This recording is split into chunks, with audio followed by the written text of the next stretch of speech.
Alright guys, back out here on the trap line. Just caught a nice lynx. You can see I'd set this cubby with a drag, and even though it was on a drag, you can see the drag must have frozen and lynx wasn't able to get it out, but that was caught in a number 4 jump. So I'm right here on the side of this lake, and you can see out here it's all super windswept, but I'm kind of in this little bit of a cut. You can see just in this cut here, and this is all pretty protected, so you can keep the trap working, and so it's a good spot. But yeah, another nice lynx. Get them dispatched and keep on going down the trail. See ya.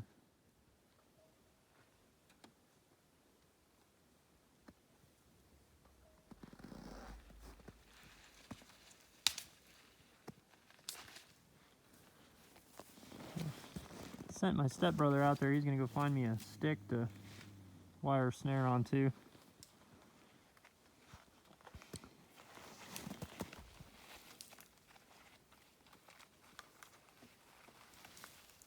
It's a really pretty lynx though.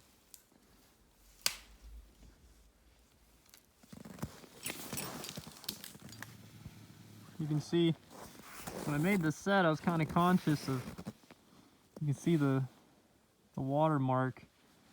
There's kind of a hump here. I made my setup on top of this hump just in case if the overflow came up, it might not get my trap. So it's just kind of something to think about. I'm trying to climb up on top there.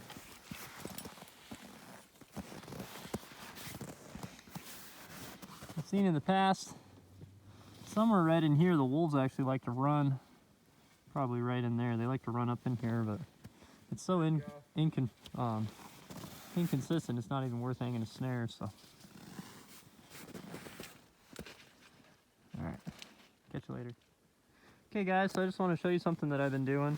So this is the lynx that we just caught, and I know that I'm going to be coming back by here, so I don't usually like to take the animals with me until I come back. That way they're riding in the sled the least amount of time.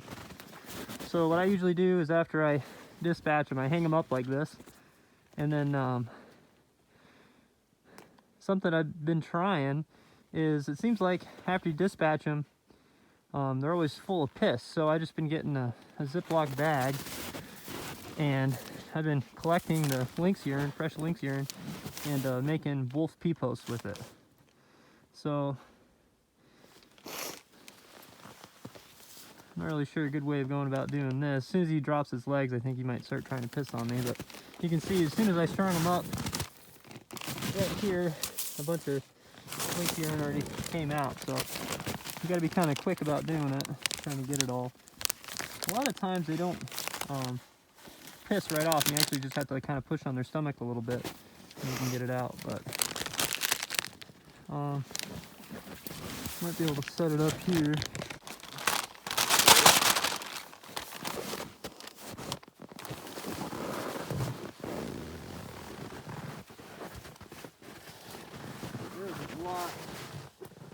There's got to be a lot in here.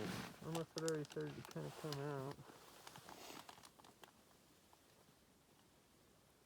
Oh yeah, dude.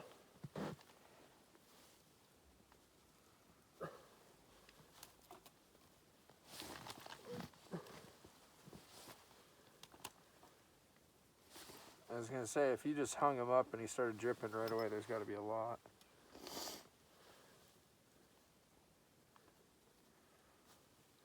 This one's pretty dehydrated.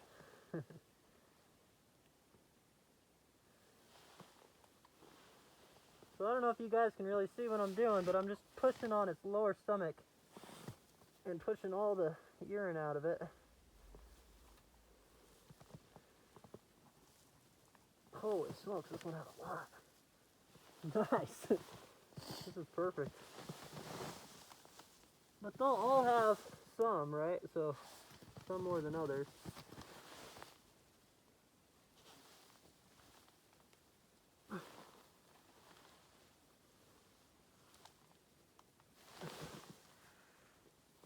Still going? Yep.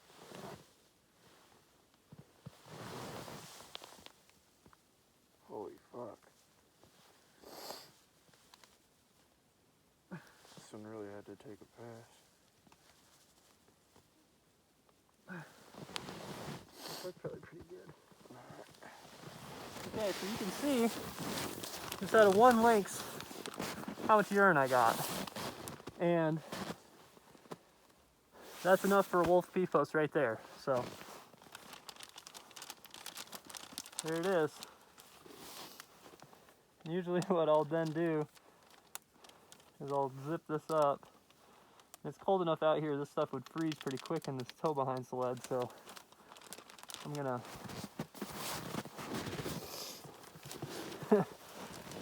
zip it up best I can and fold it up, and I'll put it in my pocket. Try to keep it from freezing. And we'll make a set with it later. Alright guys, catch you later.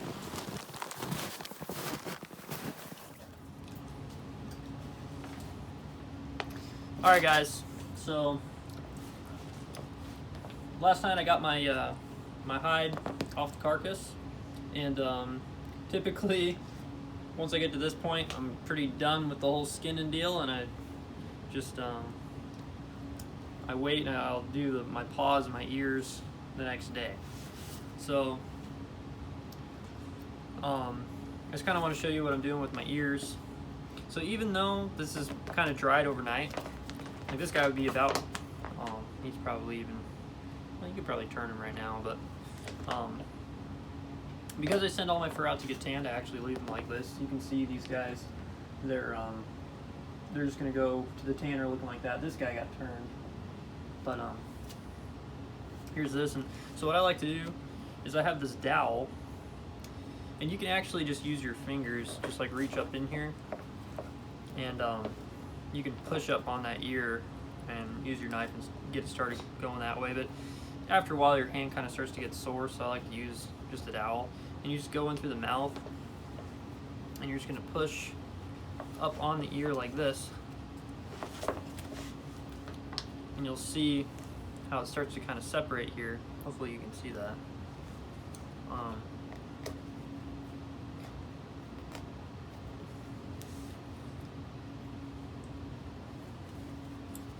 I'll try to edit some of this out so you guys aren't wasting too much time watching me skin, but I'll get it kind of started here. And you'll see, like here, you can see this dark coloration. This is where you're going to be working it. You're going to be working it out of there. And what you're ultimately looking for, once you get going here, is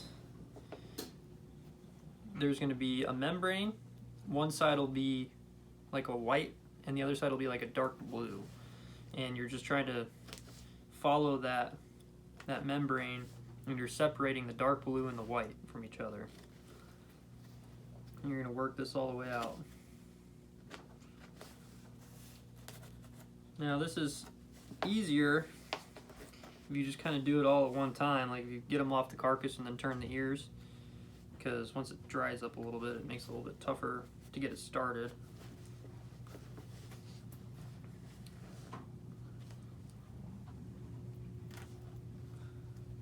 But once you get going, it's pretty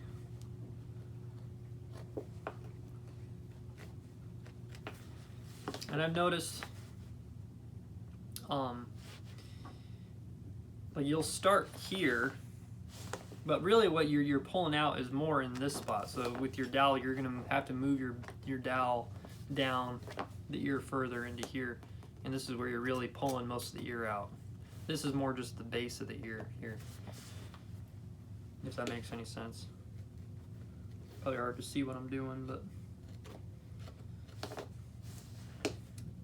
I'll give you guys a close-up here in a second, just to show you the separation from the dark to the light with the membrane in between.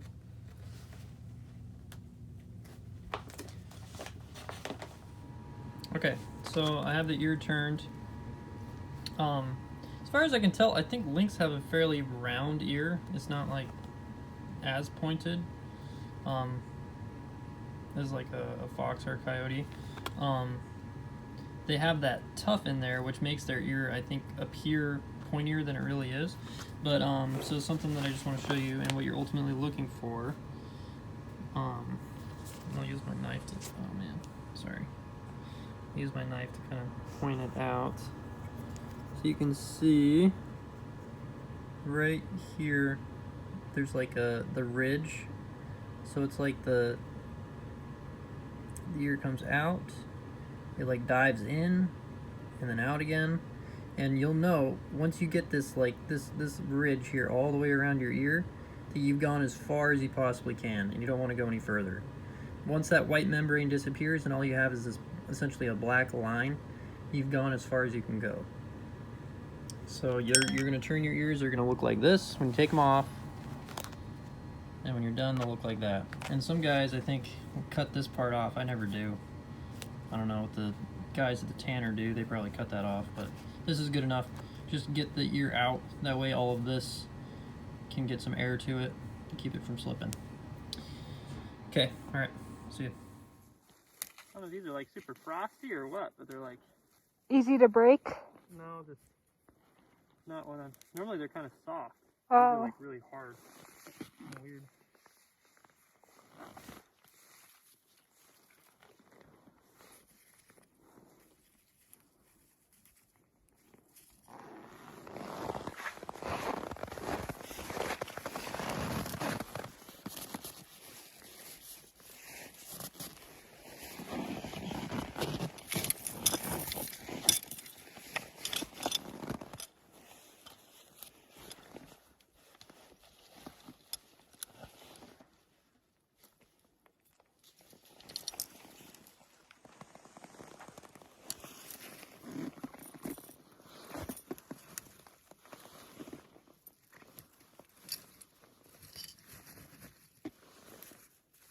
I put the pine boughs there. Instead of using wax paper, I just use pine boughs. And it does the same thing. Keeps the trap from freezing down. Yeah. So now I'm going to put in some blocking just to try to pinpoint his foot onto the trap. Make it where he won't want to step here, or he's going to just naturally want to step right there.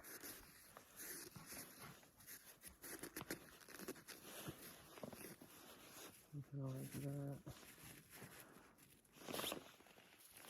Usually I'll just use like 2 bigger sticks, but this is what I got right now, so this is what I'm using.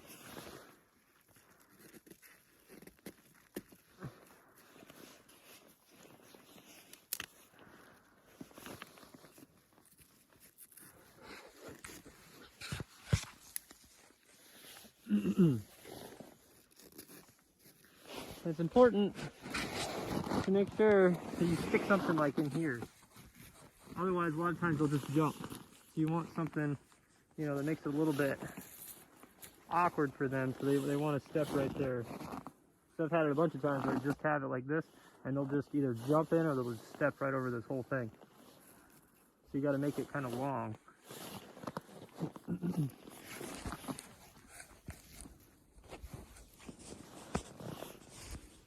Alright guys, back out checking sets again.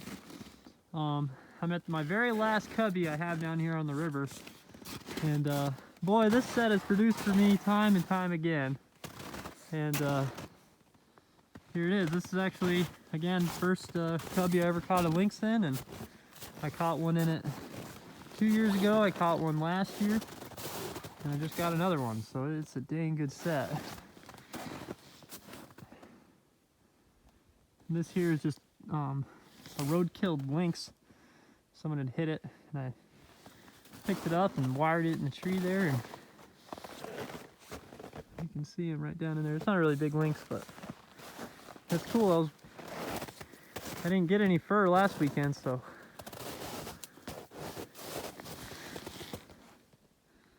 there it is. Nice lynx. Yeah, I didn't get any fur down on the river, and I didn't get any on my main line going back up in the valley. So, totally skunked last weekend, but looks like I'll have some skinning to do tonight. And that's in number 4 double long spring, old school trap, old Victor. So that's cool. That trap's still catching stuff. Yeah, so get it dispatched. This is kind of cool. You can see where he came up. lynx here. Came right in. Yeah, this is a great set. Definitely one of those types of sets you make it every year because it's dang good. And it's kind of, can't really see, there's a big lake out here, and I'm right on top of this hump between the river and that lake, you know, and the cats, they'll just cruise right through here. And yeah, got this one.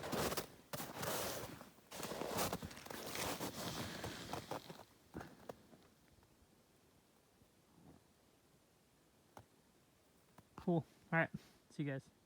All right, guys, I'm back here at where in the past I've been doing my wolf bait station. I don't really have a bunch of bait here, and then I have snares all through all this. But this year I'm not doing that because it was a lot of work and it didn't seem to be really producing. So this year what I'm going to try to do is just sit back in the same little spot.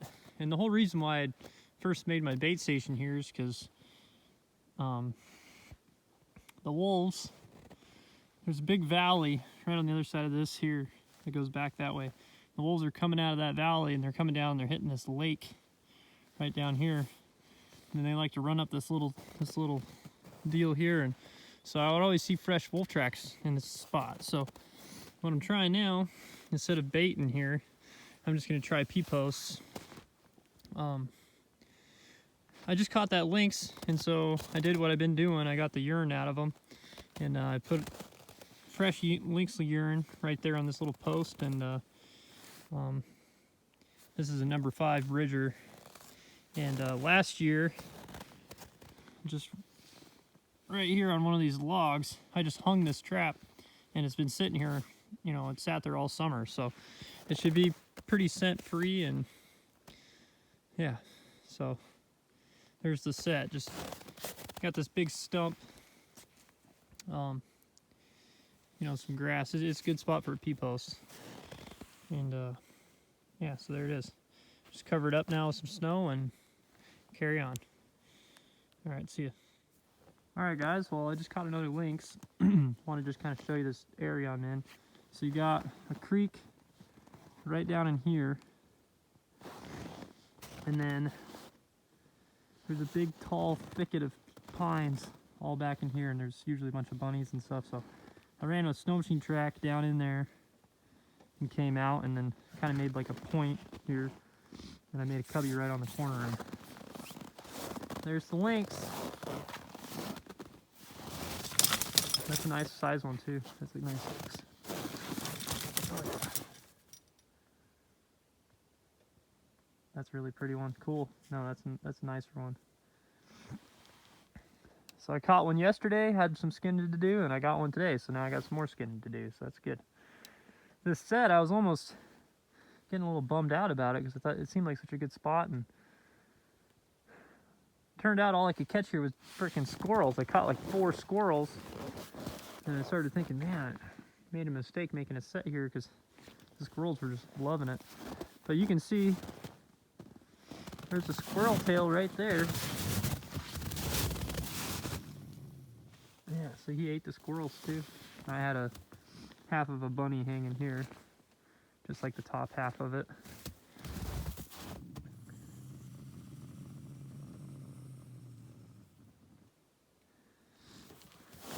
So go ahead and find a good long stick and get a snare wired up. We'll get him dispatched, and then I'll collect the urine. I actually have a wolf, one of my lynx P-post things not too far from here, so I'll be able to put some fresh urine on that. And yeah, see, you can see back here, look at how many squirrels.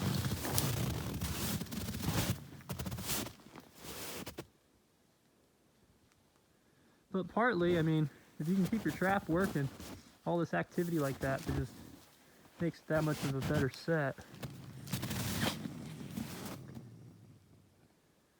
Boy, that's cool. That's a nice cat.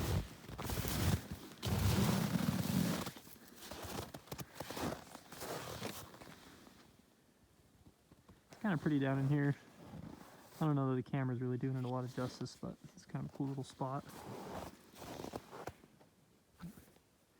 All right, guys, see it. All right, got the lynx put down. So this is just the setup. It's just a pole. I just take one of my snares and I wire it on the end and just loop it around and pull it tight. It only takes just a couple minutes, and it's pretty quick, and it's safe and keeps the hide from getting bloody. You know, you don't have to shoot them. And something else I wanted to point out: these I'm finding that these Bridger number 3 traps are like absolutely perfect. I mean, look how high that got them there. And it's not such a powerful trap that it's gonna, you know, damage their hide. You know, there's no blood. They're the perfect size. They do a good job. And that's a fairly nice sized lynx. It's got really good hair on him. It's a little bit brown, but it's still really nice. And this is one that I painted that one white, so I don't know. Either way, either you can paint them or not. One nice thing about painting them, it probably preserves the trap a little longer. But cool. All right, guys. Later. All right, guys. I just put in another wolf set. Something I've never tried before. I stuck a whole beaver carcass right here. Then I got a 9 bedded there and another one there. So I figure if nothing else, it'll be tempting. That's a whole beaver carcass right there, and I'm right here along this creek, the main river. This little creek feeds out into the main river, and the river's down there. And I've seen the wolves, they've run this trail quite a bit, so if they come cruising through, I don't know, maybe, might work. But there it is. I'm going to drive up past it, and that'll clean it up just a little bit. But all in all, I think it came out pretty good. It's kind of nice set location. I got this big hump here, so the only way really to get at that beaver is from right here in the front. So there it is. All right, see ya. Well, just caught another lynx. This one's kind of a accidental catch. This was one of I made a wolf gland lure set here. Had a number 9 bedded like right in here, and had some gland lure on this bush, and I guess that got the lynx's attention. Came checked it out, but so this set's totally contaminated now. I'll have to pull the trap and reboil it. The drag might still be good, but yeah, that's kind of unfortunate actually. I'd rather get these guys in my cubbies, not messing up my wolf sets. But all right, see you guys. All right, well there it's all cleaned up. It's got the drag sitting there. I've decided I'm even going to try to reuse that one. That was at the beginning of the season. I was cutting those drags, and I've decided that that's too small of a drag anyway, so I can maybe repurpose that onto a lynx cubby or something, which it'll be perfect for. Got the cat loaded up, about to go make another set. Yeah, so at the beginning of the year, well, beginning of the trapping season, I picked up, I think it was like 21 or 22 Alaska number 9s. So that's the first critter I've caught with one of my 9s, so kind of bittersweet. It's kind of cool. All right, see you guys. All right, I just want to give a shout out to Tanana Ute. I think that's his name. He kind of gave me the idea for the set. But so I got a wolf trail right here, and they make that trail every year before I break my trail in here. That's already there. So seems like once I make my trail, then the wolves stop using that and they just run on my snow machine trail. So what I've done is I bedded right here in that pinch point. I bedded a number 9 right there, and then I threw a glove up there on the snow machine trail. So their trail kind of comes up, and then down on the other side it kind of comes out. So I got another glove on the other side, so if they're coming up this way, maybe they'll kick off. So but boy, I think that looks pretty good. If they're cruising up here, hopefully they'll see that glove, and then they'll take their old trail, and there'll be a trap waiting for them. So all right, see ya.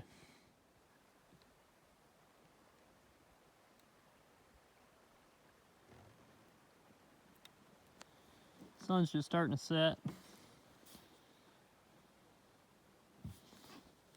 Just put in a wolf P-post right here. They got a natural post there, so I dropped a number 9 right there, and so that's a good spot. It's probably my best set so far.